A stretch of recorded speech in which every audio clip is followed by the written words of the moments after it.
नमस्ते बच्चों, अर्थशास्त्र कक्षा 12 में आपका हार्दिक अभिनंदन और स्वागत। आज हम पढ़ेंगे मांग की कीमत लोच भाग 3, जिसमें हमारा अध्ययन बिंदु रहेगा मांग की कीमत लोच ज्ञात करने की विधियां। पिछले वीडियोज में आपने मांग की कीमत लोच और उसकी विभिन्न श्रेणियों के बारे में पढ़ा। आज हम मांग की कीमत लोच को मापने की विधियों का अध्ययन करेंगे। मांग की कीमत लोच ज्ञात करने की पहली विधि है आनुपातिक या प्रतिशत विधि। इस विधि में मांग की कीमत लोच मांग में आनुपातिक या प्रतिशत परिवर्तन का कीमत में आनुपातिक या प्रतिशत परिवर्तन से भाग देने से प्राप्त होती है। इसका सूत्र है ईडी इज इक्वल टू मांग में आनुपातिक या प्रतिशत परिवर्तन बटे कीमत में आनुपातिक या प्रतिशत परिवर्तन बराबर मांग में परिवर्तन बटे प्रारंभिक मांग बटे कीमत में परिवर्तन बटे प्रारंभिक कीमत बराबर Q1 माइनस Q बटे Q upon P1 minus P बटे में P। इसी को इसी प्रकार आगे लिख सकते हैं बराबर डेल्टा Q अपॉन Q बटे डेल्टा P अपॉन P बराबर delta Q upon delta P into P upon Q। यहाँ ईडी मांग की कीमत लोच को, Q प्रारंभिक मांग, P प्रारंभिक कीमत, Q1 नई मांग, P1 नई कीमत, डेल्टा Q मांग में परिवर्तन और डेल्टा P कीमत में परिवर्तन को प्रदर्शित करते हैं। आइए इस विधि को एक संख्यात्मक प्रश्न के द्वारा समझते हैं।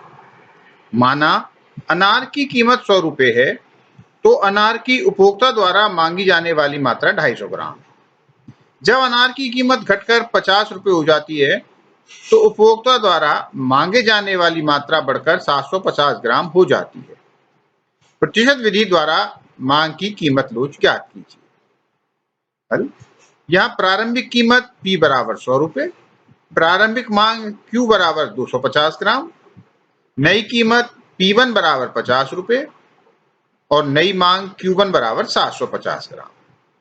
तो सूत्र की सहायता से ईडी बराबर Q1 minus Q upon Q बटे P1 minus P upon P बराबर 750 माइनस 250 बटे 250 अपॉन 50 माइनस 100 बटे में 100 बराबर 500 बटे 250 अपॉन माइनस 50 बटे में 100 बराबर 2 बटे माइनस 1 बटे 2 बराबर माइनस 4। मांग की कीमत लोच ज्ञात करने की दूसरी विधि है ज्यामिति विधि या बिंदु रेखा विधि। इस विधि में हम x अक्ष पर मांग की मात्रा और y अक्ष पर कीमत लेकर एक सरल रेखा खींचते हैं और उसके विभिन्न बिंदुओं पर मांग की लोच ज्ञात करते हैं। ज्यामिति विधि का प्रयोग मांग वक्र के किसी बिंदु पर मांग की कीमत लोच की गणना में किया जाता है। इस विधि में मांग वक्र के किसी बिंदु पर मांग की लोच ज्ञात करने के लिए उस बिंदु पर एक स्पर्श रेखा खींची जाती है। चित्र में AB एक सरल रेखीय मांग फलन है, P एक बिंदु है जो इस मांग वक्र को दो हिस्सों PB निचला हिस्सा तथा PA ऊपरी हिस्सा में बांटता है।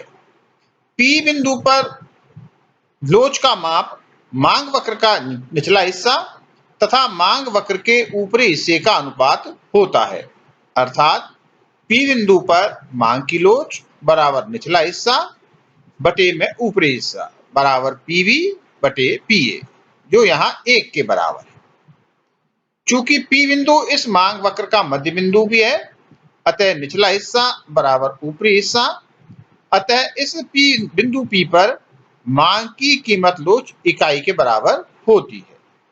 माना हमें इस मांग वक्र के A बिंदु पर मांग की कीमत लोच निकालनी है, तो A बिंदु पर मांग की लोच ईडी बराबर निचला हिस्सा बटे ऊपरी हिस्सा बराबर AB बटे में 0 बराबर अनंत।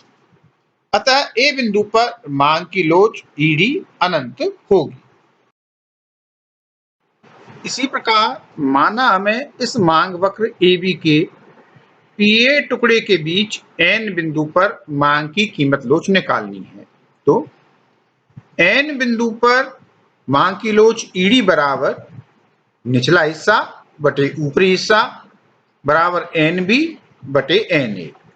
यहां हम देख सकते हैं एन बी एन ए से बड़ा है, इसलिए इसका मान 1 से अधिक होगा। अतः एन बिंदु पर ईडी 1 से अधिक है। माना अब हमें इस मांग वक्र AB के पीवी टुकड़े के बीच एम बिंदु पर मांग की कीमत लोच निकालनी है, तो एम बिंदु पर मांग की कीमत लोच ईडी बराबर निचला हिस्सा बटे ऊपरी हिस्सा बराबर एम बी बटे एम ए। यहां हम देखते हैं एम बी एम ए की तुलना में छोटा है या कम है, इसलिए इसका मान 1 से कम होगा।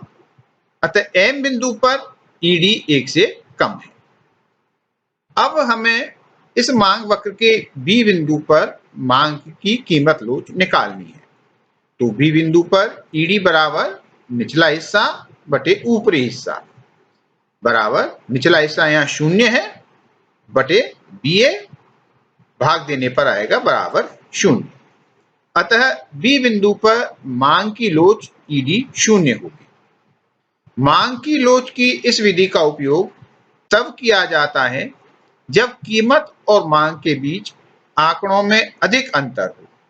इस विधि के द्वारा मांग वक्र पर स्थित दो बिंदुओं के मध्य मांग की लोच ज्ञात की जाती है। मांग की कीमत लोच ज्ञात करने की तीसरी विधि है कुल व्यय विधि। इस विधि के अनुसार कीमत में परिवर्तन के फलस्वरूप कुल खर्च यानी टोटल आउटले में परिवर्तन के आधार पर मांग की कीमत लोच मापी जा सकती है। इस विधि का प्रतिपादन प्रोफेसर मार्शल ने किया। मार्शल के अनुसार मांग की कीमत लोच 3 प्रकार की होती है। नंबर 1 लोचदार मांग या इकाई से अधिक। नंबर 2 एक एक मांग की लोच या इकाई के बराबर। नंबर 3 बेलोचदार मांग या इकाई से कम। सबसे पहले लोचदार मांग। यदि कीमत में थोड़ी सी कमी करने से कुल खर्चा बढ़ता है या कीमत को थोड़ा सा बढ़ाने पर कुल खर्च घटता है तो मांग लोचदार कहलाती है। इसे निम्न उदाहरण से समझ सकते हैं। माना बीकानेरी भुजिया की कीमत 90 रुपए प्रति किलोग्राम है। इस पर भुजिया की मांग 400 किलोग्राम है, तो भुजिया पर कुल खर्च बराबर 90 इंटू 400 बराबर 36,000 रुपये। माना भुजिया की कीमत घटकर 80 रुपए प्रति किलोग्राम हो गई, तो इस पर मांग बढ़कर 550 किलोग्राम हो जाए, तो अब भुजिया पर किया कुल खर्च बराबर 80 इंटू 550 बराबर 44,000 रुपये। चूंकि कीमत के घटने पर कुल खर्च बढ़ा है, अतः ऐसी स्थिति में मांग की कीमत लोच इकाई से अधिक है। दूसरा एक एक मांग की लोच। यदि कीमत में थोड़ा सा परिवर्तन करने पर कुल खर्च अपरिवर्तित रहता है तो मांग की लोच इकाई के बराबर होती है। इसे भी हम निम्न उदाहरण से समझ सकते हैं। अगर पानी की बोतल की कीमत 10 रुपए है, उस पर पानी की मांग 400 बोतल है, तो कुल खर्च बराबर 10 इंटू 400 बराबर 4,000 रुपये। अगर बोतल की कीमत घटकर 8 रुपए हो जाए और मांग बढ़कर 500 बोतल हो जाए, तो कुल खर्च बराबर 8 इंटू 500 बराबर 4,000 रुपये। हम देखते हैं कि पानी पर कुल खर्च 4,000 अपरिवर्तित रहता है, अतः मांग की कीमत लोच इकाई के बराबर है। तीसरा बेलोचदार मांग। यदि कीमत में थोड़ी सी कमी करने से कुल खर्च भी कम हो जाता है या कीमत में थोड़ी वृद्धि करने पर कुल खर्च बढ़ जाता है, तो मांग बेलोचदार कहलाती है।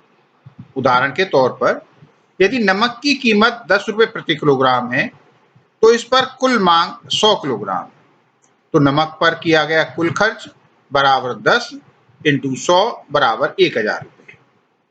यदि नमक की कीमत घटकर 8 रुपये प्रति किलोग्राम हो जाए और मांग बढ़कर 110 किलोग्राम हो जाए तो नमक पर किया गया खर्च बराबर 8 × 110 बराबर 880 रुपये।